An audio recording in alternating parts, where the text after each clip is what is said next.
Assalamualaikum warahmatullahi wabarakatuh. Perkenalkan, nama saya Cindy Yunita. Saya dari Prodi Pendidikan Fisika 2A dengan NPM A1E020007 dari Universitas Bengkulu. Pada kesempatan kali ini, saya akan sedikit mengulas materi-materi yang sudah saya pelajari pada mata kuliah bimbingan dan konseling ini. Dengan dosen pengampu Ibu Pira Aprianti MPD Kos. Ada beberapa materi yang telah dipelajari pada bimbingan konseling ini. Yang pertama yaitu latar belakang perlunya BK, pelaksanaan BK di sekolah dan di luar sekolah. Yang pertama, deskripsi. Bimbingan dan konseling merupakan suatu kegiatan bantuan dan tuntutan yang diberikan kepada individu pada umumnya dan mutunya. Pelayanan bimbingan dan konseling merupakan bagian integral dari program pendidikan dan karena sebagian besar dari tumpukan masalah yang dihadapi oleh peserta didik justru bersumber dari keanekaragaman dari tuntutan belajar di sekolah. Maka, para konselor sekolah harus mengenal bidang pendidikan sekolah secara konkret. Yang kedua yaitu deskripsi pelaksanaan BK di sekolah dan luar sekolah. Yang pertama, di sekolah. Sekolah merupakan lembaga formal yang secara khusus dibentuk untuk menyelenggarakan pendidikan bagi warga masyarakat. Dalam kelembagaan sekolah, terdapat sejumlah bidang kegiatan dan bidang pelayanan bimbingan dan konseling yang mempunyai kedudukan dan peranan yang khusus. Yang pertama, keterkaitan antar bidang pelayanan bimbingan konseling dan bidang-bidang lainnya, seperti bidang kurikulum dan pengajar. Kedua, bidang administrasi atau kepemimpinan. Ketiga, bidang kesiswaan. Lalu untuk di luar sekolah, warga masyarakat yang memerlukan pelayanan bimbingan dan konseling ternyata tidak hanya mereka yang berada di lingkungan sekolah atau pendidikan formal saja. Warga masyarakat di luar sekolah pun banyak yang mengalami masalah yang perlu dientaskan atau diselesaikan. Nah, dan kalau mungkin timbul masalah-masalah itu justru dapat dicegah. Yang pertama yaitu bimbingan dan konseling keluarga.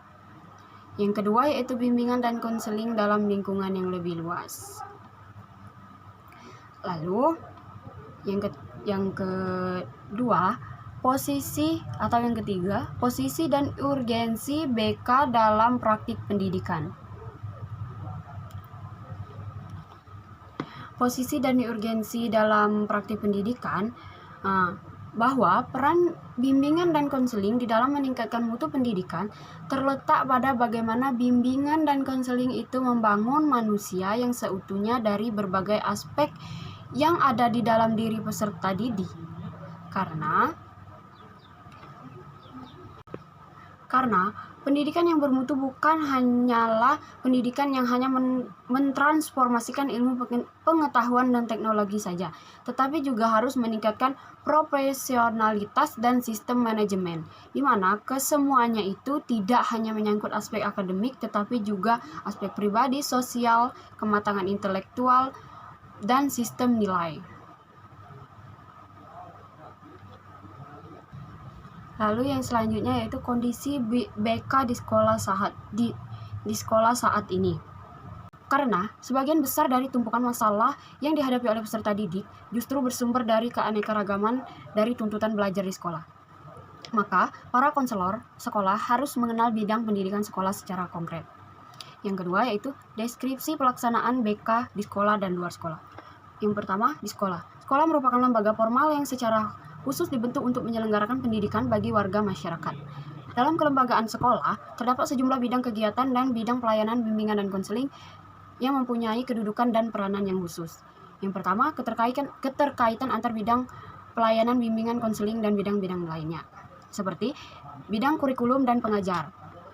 Kedua, bidang administrasi atau kepemimpinan. Ketiga, bidang kesiswaan.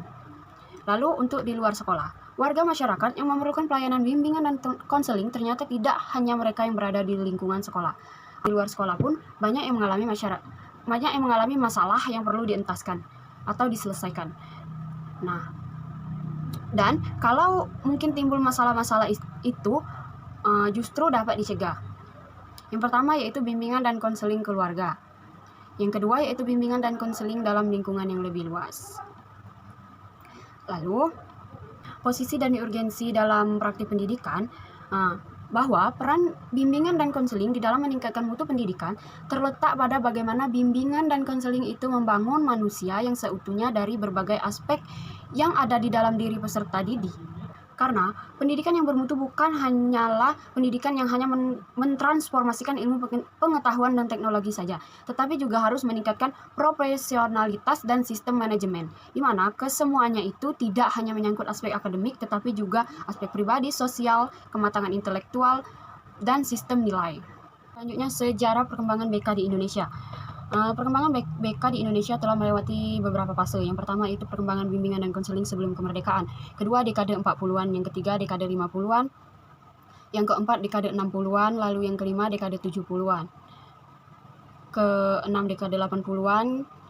7, menyongsong era lepas landas. Kedelapan, bimbingan berdasarkan Pancasila. Lalu materi yang kedua yaitu pengembangan diri siswa melalui pelayanan BK. Secara etimologis, bimbingan dan konseling terdiri atas dua kata, yaitu bimbingan, terjemahan dari kata guidance, dan konseling diambil dari kata konseling. Dalam praktik bimbingan dan konseling merupakan satu kesatuan kegiatan yang tidak terpisahkan dan keduanya merupakan bagian yang integral. Lalu yang kedua, tujuan bimbingan dan konseling, yaitu pengenalan terhadap diri sendiri dan penerimaan terhadap diri sendiri. Dua, penyesuaian diri terhadap lingkungan, yaitu sekolah, rumah, dan masyarakat. Lalu yang ketiga, pengembangan potensi semaksimal mungkin. Keempat, pemecahan masalah dengan baik dan realistis. Lalu visi dan misi paradigma bimbingan dan konseling. Visi bimbingan dan konseling adalah terwujudnya kehidupan kemanusiaan yang membahagiakan melalui tersedianya pelayanan bantuan dalam memberikan dukungan perkembangan dan pengentasan masalah agar individu berkembang secara optimal, mandiri, dan bahagia. Lalu yang kedua, misi bimbingan dan konseling.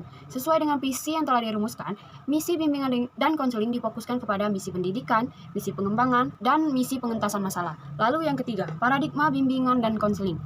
Paradigma bimbingan dan konseling adalah psikopedagogis dalam bidang budaya. Yang keempat, fungsi bimbingan dan konseling. Yang pertama yaitu fungsi pemahaman, yang kedua fungsi pencegahan, yang ketiga fungsi pengembangan, keempat fungsi penyaluran informasi, lalu yang kelima fungsi adaptasi, yang keenam fungsi penyembuhan. Lalu pertemuan yang ketiga mengenai prinsip-prinsip BK. Prinsip dapat diartikan sebagai permulaan untuk suatu cara tertentu yang akan melahirkan hal-hal lain yang keberadaannya tergantung dari permulaan itu.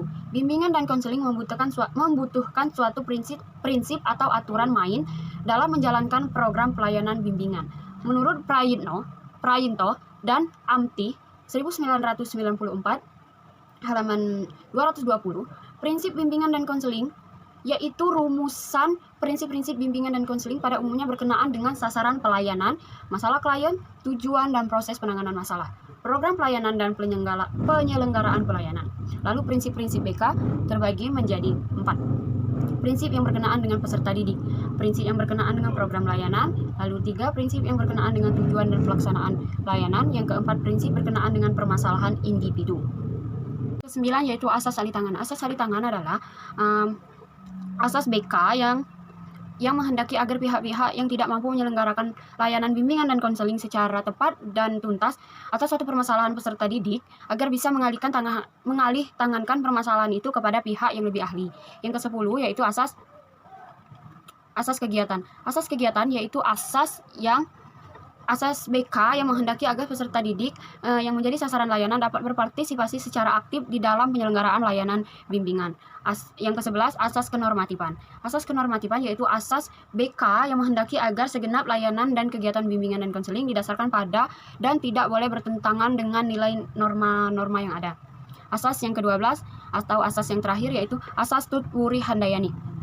Asas Tut Wuri Handayani adalah asas bimbingan dan konseling yang menghendaki agar pelayanan bimbingan dan konseling secara keseluruhan dapat menciptakan suasana yang mengayomi, mengembangkan keteladanan, memberikan rangsangan dan dorongan, serta memberikan kesempatan yang seluas-luasnya kepada peserta didik untuk maju. Lalu, peraturan pemerintah terkait BK di sekolah yaitu Perpu, Permen, PP, dan lain-lain, yaitu yang berarti BK ini mempunyai landasan yang yuridis. Yang kelima yaitu landasan BK. Landasan BK yang pertama ada landasan filosofi. Landasan filosofi merupakan landasan yang dapat memberikan arahan dan pemahaman khususnya bagi konselor dalam melaksanakan setiap kegiatan bimbingan dan konseling yang lebih bisa dipertanggungjawabkan secara logis, etis maupun estetis. Yang kedua yaitu landasan religius. Landasan religius dalam bimbingan dan konseling merupakan dasar pijakan yang paling penting yang harus dipahami secara menyeluruh dan komprehensif bagi seorang konselor. Lalu yang ketiga, landasan psikologis. Landasan psikologis merupakan kajian tentang tingkah laku individu. Yang keempat, landasan sosial budaya, yaitu kebudayaan akan bimbingan timbul karena terdapat faktor yang menambah rumitnya keadaan masyarakat di mana individu itu hidup. Faktor-faktor tersebut seperti perubahan konstelasi keuangan, perkembangan pendidikan, dunia kerja, perkembangan komunikasi, dan lain-lain sebagainya. Lalu yang kelima, landasan ilmiah dan teknologis. Landasan ilmiah dan teknologi membicarakan sifat keilmuan bimbingan dan konseling. Selanjutnya, submateri tentang orientasi bimbingan dan konseling. Orientasi ialah pusat perhatian atau titik berat pandangan. Seorang yang berorientasi pada ekonomi dalam pergaulan, maka ia akan menitik beratkan pandangan atau memusatkan perhatian pada perhitungan untung rugi. Orientasi dibagi jadi tiga. Yang pertama, orientasi perseorangan. Orientasi perseorangan, bimbingan dan konseling menghendaki agar konselor menitik beratkan pandangannya pada siswa secara individual. Satu persatu siswa perlu mendapatkan perhatian. Lalu yang kedua, orientasi perkembangan. Orientasi perkembangan adalah orientasi dalam bimbingan dan konseling lebih menekankan lagi pentingnya peranan perkembangan yang terjadi dan yang hendaknya terjadi pada diri individu.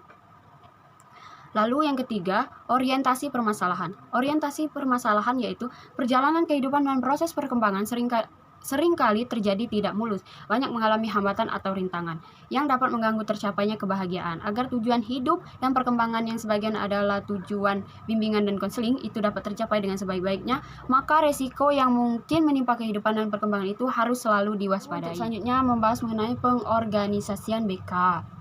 Pengorganisasian program layanan bimbingan konseling di sekolah adalah upaya melibatkan orang-orang ke dalam organisasi bimbingan sekolah, serta upaya pembagian kerja di antara anggota organisasi bimbingan sekolah. Agar bimbingan dan konseling di sekolah dapat berjalan dengan baik, hendaknya dapat memperhatikan beberapa hal berikut. Yang pertama, semua staf sekolah harus terhimpun dalam satu wadah organisasi. Yang kedua, mekanisme kerja bimbingan dan konseling harus tunggal. Yang ketiga, tugas, tanggung jawab, dan wewenang dari masing-masing petugas harus rinci, jelas, dan tegas. Menurut peran wewenang dan tanggung jawab kepala sekolah, pola organisasi bimbingan dan konseling terbagi menjadi tiga, yaitu pola organisasi yang seluruhnya berada pada satu garis koordinasi antara tanggung jawab dan program pendidikan di sekolah. Yang kedua, pola organisasi yang terpisah dari program pendidikan. Yang ketiga, pola organisasi bimbingan berada di bawah kepala sekolah dan staf bertanggung jawab penuh terhadap kepala sekolah, yaitu kepala umum dan format kegiatan BK di sekolah. Yang pertama, jenis layanan BK. Jenis layanan BK yang pertama yaitu layanan orientasi. Layanan orientasi merupakan layanan yang memungkinkan peserta didik memahami lingkungan baru, terutama lingkungan sekolah dan objek-objek yang dipelajari, untuk mempermudah dan memperlancar berperannya peserta didik di lingkungan yang baru. Tujuannya untuk mengenalkan sesuatu yang baru, mencegah timbulnya permasalahan, memudahkan menyesuaikan diri. Yang kedua yaitu layanan informasi. Layanan informasi adalah layanan yang memungkinkan peserta didik menerima dan memahami berbagai informasi yang bertujuan untuk memberikan informasi atau pemahaman, memudahkan mengambil keputusan. 3. Mencegah timbulnya permasalahan. 3. Layanan penempatan dan penyaluran. Layanan penempatan dan penyaluran merupakan layanan yang memungkinkan peserta didik memperoleh penempatan dan penyaluran yang tepat. Contohnya jurusan atau program studi, kelas, kelompok belajar, ekstrakurikuler, potensi bakat, minat, program latihan, tempat magang yang disesuaikan dengan kondisi pribadi klien. Selanjutnya, yang bertujuan mengembangkan bakat, mengembangkan minat, mengembangkan potensi. Selanjutnya yaitu layanan penguasaan konten. Layanan penguasaan konten ialah layanan yang membantu peserta didik menguasai konten tertentu, terutama kompetensi atau kebiasaan yang berguna dalam kehidupan di sekolah, keluarga, dan masyarakat. Tujuannya mengembangkan sikap dan kebiasaan belajar.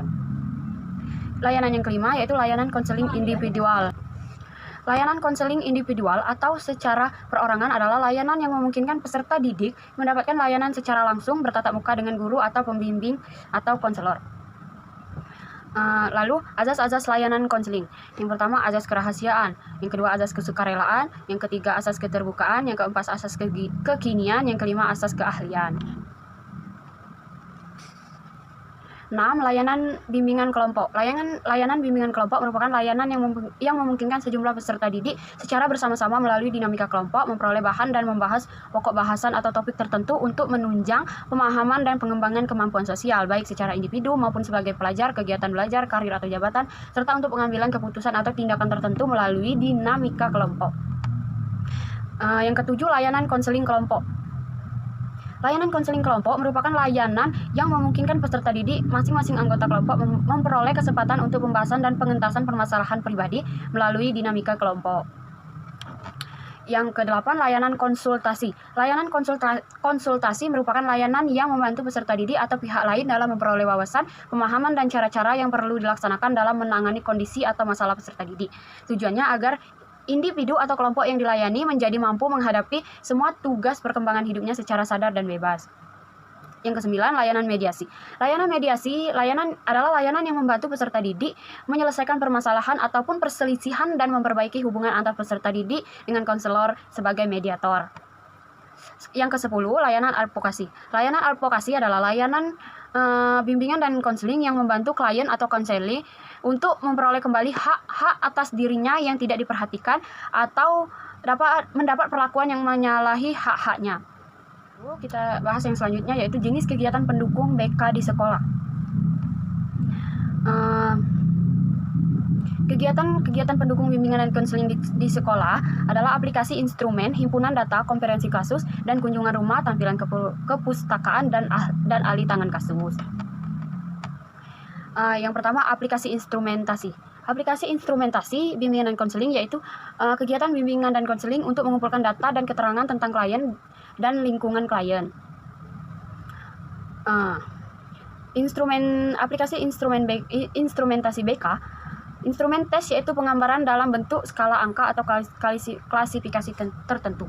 Operasional kegiatan yaitu perencanaan, pelaksanaan, evaluasi dan analisis, dan tindak lanjut.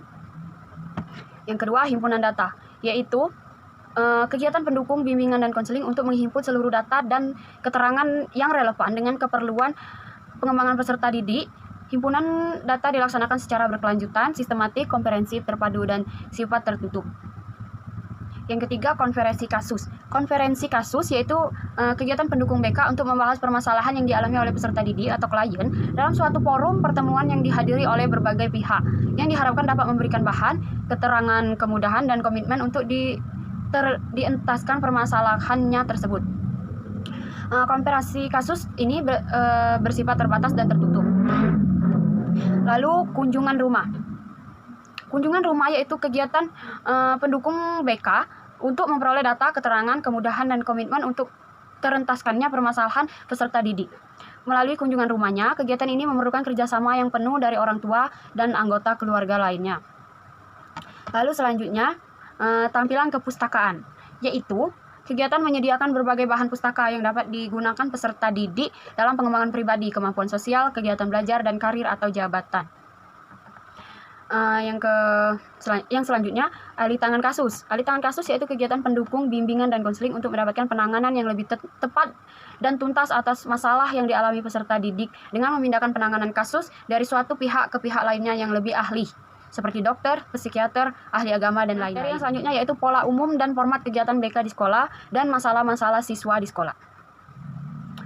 Format kegiatan BK yaitu individual, kelompok, klasikal, lapangan, jarak jauh, kolaboratif, atau pendekatan khusus. Layanan format individual merupakan format kegiatan BK melayani siswa secara perorangan. Lalu, layanan format kelompok merupakan format kegiatan melayani sejumlah siswa melalui kelompok. Layanan format klasikal merupakan layanan yang berfungsi pencegahan, pemahaman, pemeliharaan, dan pengembangan dengan upaya yang secara spesifik diarahkan pada proses proaktif tanpa mengenal perbedaan gender, ras, agama mulai dari tingkat TK sampai tingkat kelas 12 sekolah menengah atas. Lalu lapangan. Format lapangan yaitu kegiatan bimbingan dan konseling yang melayani kepentingan kliennya melalui kegiatan di luar kelas atau lapangan. Contohnya seperti teknik orientasi di mana proses pengenalan lingkungan yang baik. Format jarak jauh merupakan format kegiatan BK yang melayani kepentingan siswa melalui media atau saluran jarak jauh seperti surat dan sarana elektronik. Selanjutnya, kolaboratif atau pendekatan khusus merupakan program kegiatan BK yang melayani kepentingan siswa melalui pendekatan kepada pihak-pihak yang dapat memberikan kemudahan, misalnya pelayanan seorang konselor dalam membantu penyelesaian masalah yang dihadapi oleh seorang klien. Masalah-masalah siswa di sekolah. Yang pertama, bully, bolos, tawuran, merokok, masalah keluarga, dan masalah nilai. Lalu, solusi yang perlu diberikan yaitu menambahkan dalam diri siswa bahwa hak dan kewajiban semua orang itu sama, sehingga tidak ada alasan khusus menjadi superior, memberikan tindakan tegas kepada siswa yang berulah seperti hukuman, diserta pelaporan kepada orang tua. Selanjutnya yaitu konsep dasar diagnosis kesulitan belajar dan konsep dasar pengajaran remedial. Yang pertama pengertian diagnosis, faktor internal dan eksternal, prosedur dan latar belakang, definisi pengajaran remedial, prosedur pengajaran remedial, strategi dan teknik. Pengertian diagnosis kesulitan belajar. Diagnosis kesulitan belajar adalah suatu usaha yang dilakukan untuk meneliti kasus, menemukan penyebab timbulnya masalah, serta usaha untuk menemukan letak dan jenis kesulitan belajar yang dialami siswa dan menetapkan kemungkinan bantuan yang akan diberikan sehingga siswa yang bersangkutan terlepas dari kesulitan yang dialami. Faktor internal dan eksternal. Faktor internal, sikap terhadap belajar, motivasi belajar, konsentrasi belajar, mengolah bahan belajar, menyimpan perolehan hasil belajar, menggali hasil belajar yang tersimpan, kemampuan berprestasi atau unjuk hasil kerja, rasa percaya diri siswa, intelijensi dan keberhasilan belajar, kebiasaan belajar, dan cita-cita siswa. Faktor eksternal, guru sebagai pembina siswa belajar, prasarana dan sarana pembelajaran, kebijakan penilaian, lingkungan sosial siswa di sekolah, lalu yang kelima kurikulum sekolah. Prosedur atau langkah diagnosis. Yang pertama observasi, yang kedua memeriksa penglihatan dan pendengaran siswa, yang ketiga interview, yang keempat tes diagnosis atau cara mengumpulkan data dengan tes, lalu tes IQ, lalu definisi pengajaran remedial. Pembelajaran remedial merupakan layanan pendidikan yang diberikan kepada siswa untuk memperbaiki prestasi belajarnya sehingga mencapai kriteria ketuntasan yang ditetapkan. Sedangkan siswa yang telah mencapai kriteria ketuntasan yang telah ditetapkan diberikan pengayaan pemahaman konsep. Lalu, prosedur pengajaran remedial. Pertama, analisis hasil diagnosis. Yang kedua, menemukan penyebab kesulitan. Yang ketiga, menyusun rencana kegiatan remedial. Yang keempat, melaksanakan kegiatan remedial. Yang kelima, menilai kegiatan remedial. Lalu, strategi dan teknik. Yang pertama, pemberian tugas, melakukan aktivitas fisik, semisal demonstrasi atau praktek dan diskusi. Yang ketiga, kegiatan kelompok. Yang keempat, tutorial sebaya. Yang kelima, menggunakan sumber lain. Yang terakhir, yaitu pembelajaran berbasis bimbingan. Pembelajaran berbasis bimbingan ini terbagi menjadi 4, yaitu konsep dasar, ciri-ciri, prinsip-prinsip, dan model-model pembelajaran. Konsep dasar bimbingan. Bimbingan adalah suatu proses berkesinambungan sebagai upaya membantu untuk memfasilitasi individu agar berkembang secara optimal. Konsep dasar pembelajaran dan pembelajaran berbasis bimbingan. 1. Didasarkan pada needs assessment sesuai dengan kebutuhan. Yang kedua, dikembangkan dalam suasana membantu atau helping relationship. Yang ketiga, bersifat memfasilitasi. Yang keempat, berorientasi pada learning to be atau belajar menjadi. Learning to learn, belajar untuk belajar. Learning to work, belajar untuk bekerja dan berkarir. Yang keempat, learning to live together, belajar untuk hidup bersama. Yang kelima, tujuan utama perkembangan potensi secara optimal. Ciri-ciri model pembelajaran berbasis bimbingan. Menurut Cardinata dan Dantes, diperuntukkan bagi semua siswa, memperlakukan siswa sebagai individu yang unik dan sedang berkembang, mengakui siswa sebagai individu yang bermartabat dan berkemampuan, terarah ke pengembangan segenap aspek perkembangan anak secara menyeluruh dan optimal. 5. Disertai dengan berbagai sikap guru yang positif dan mendukung. Ciri-ciri model pembelajaran berbasis bimbingan. Diperuntukkan bagi semua siswa. Sangat memperhatikan keamanan psikologis siswa baik dalam proses pembelajaran atau di saat proses istirahat. Memperlakukan siswa sebagai individu yang unik dan berkembang. Mengakui siswa sebagai individu yang bermartabat dan berkemampuan.